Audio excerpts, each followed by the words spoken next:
All right. I'm joined today by Eric Cowperthwaite. Eric is the Chief Operating Officer of Milton Security. Eric and I go back a few years, and Milton Security, what I really love about this, it's founded by people who have a really deep understanding of the industry. And the really fascinating thing to me about your joining Milton is you have a deep background as a CISO at a multi-billion-dollar company. You've hired and fired SOC services. So something had to draw you to Milton. So what about Milton kind of drew your eye? Well, I don't know if you know this or not, Dave, but when I was running security for Esterline Technologies, Milton was my MDR and virtual SOC provider. So, although I've known Jim McMurray, the founder and the company, for a long time, that was one of the chances I had to really work with them. And I got to say that so there's lots of MSSPs and MDRs and SOC providers and log management providers and all that kind of stuff out there, right? What Milton does that is really unique and special, aside from the fact that they have some really uh, deep capability around the engineering of their MDR, is they become an extension of your team. They literally they build this real-time communication with the security team of their client, and they become the part. Everybody says they want a partner, Right. but that's something really rare to end up with. In this case, you literally are talking at 2 in the morning with somebody from Milton about this alert that they just found of suspicious activity within your network. And it's not a conversation with a provider where you're worried about what the SOW says and are you Right. responding in the right time frames and all that kind of stuff. Instead, it's a conversation between two security professionals trying to figure out what the heck's going on and how to shut it down. Totally different experience for clients, in my opinion. So I mean, a lot of your background. So number one, you went from a customer to Yep. part of the company. So I mean that Yep. speaks pretty highly. And previously, I have had discussions with Milton, and within the first 90 seconds, I felt like I was talking to people that understood where I was sitting Hmm. and what my experience was, and could instantly kind of help.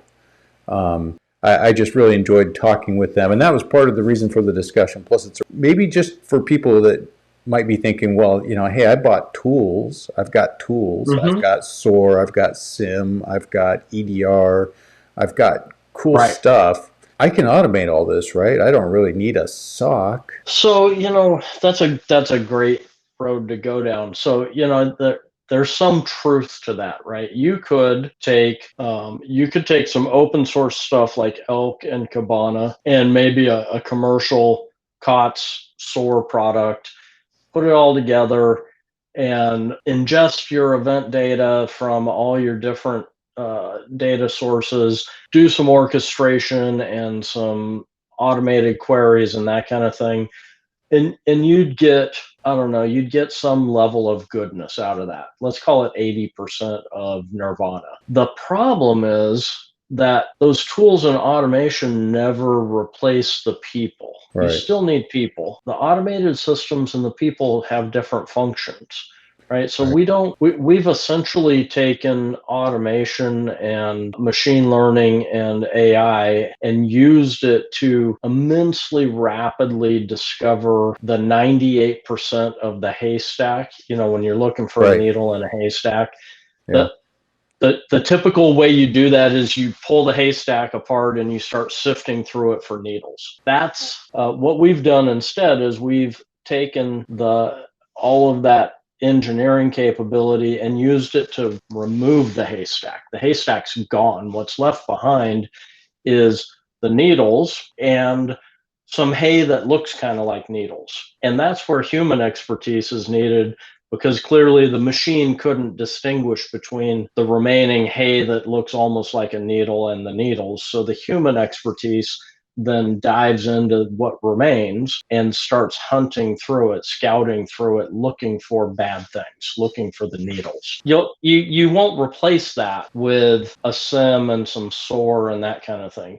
You still have to have that talent that can dive in there and really understand whether this thing is a malicious event or not. And I think it's the talent part that's probably the biggest deal. I mean, I can say that I've made that mistake of purchasing services. And so we plugged it in and we started getting tons of events. But in the end, we're talking about a company that's between $1 billion and $3 billion.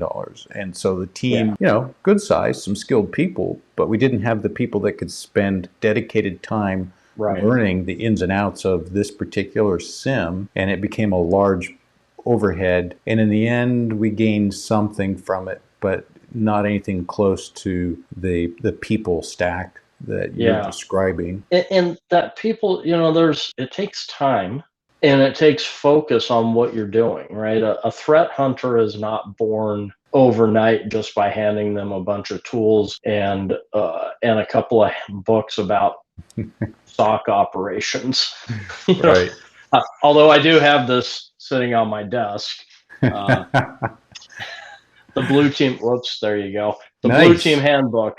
But it's you can't go buy a sim or use Elk, which is open source, and add that Blue Team Handbook to it, and voila, you've got threat hunters. That's It has to be a partnership, and that was the sense I got when I talked to Milton.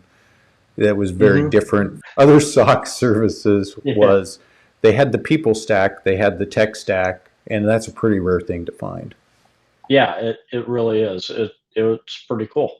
When you think about the world we're living in now and what we've seen over the last 12 months, everybody talked about the fact that everybody in the world at some day would be under continuous attack by really advanced threat actors. Well, guess what? The entire world, everybody is under continuous attack by advanced threat actors on a daily basis. Look at, just in the last couple of months, SolarWinds and Hafnium Exchange.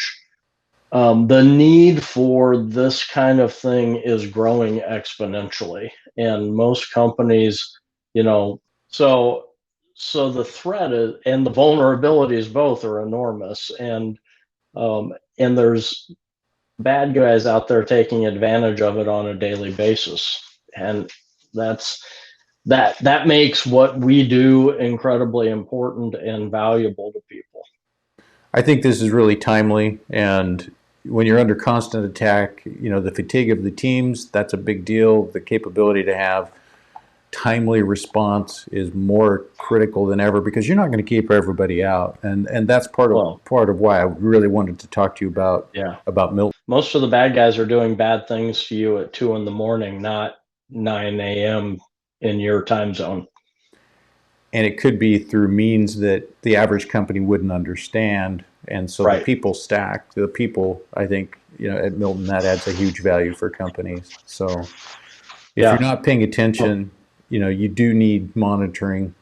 And again, not a paid advertisement, but I think Milton does it right. There's a lot of great companies out there. I just think this one is kind of special and unique from my perspective. But I'm not going to say we're the only great MDR provider. There's others. I am going to urge people to find a way to get this kind of capability for their security operations. It's hard fought. It's hard to get. I agree. It is. But always somebody, as you said, you're always under attack. It's continuous attack, and somebody's going to get in. Eric, I appreciate the time. I appreciate learning more about Milton and about SOC. I think there's so many more things we could talk about. But cool. Thanks, man. Thanks. Bye.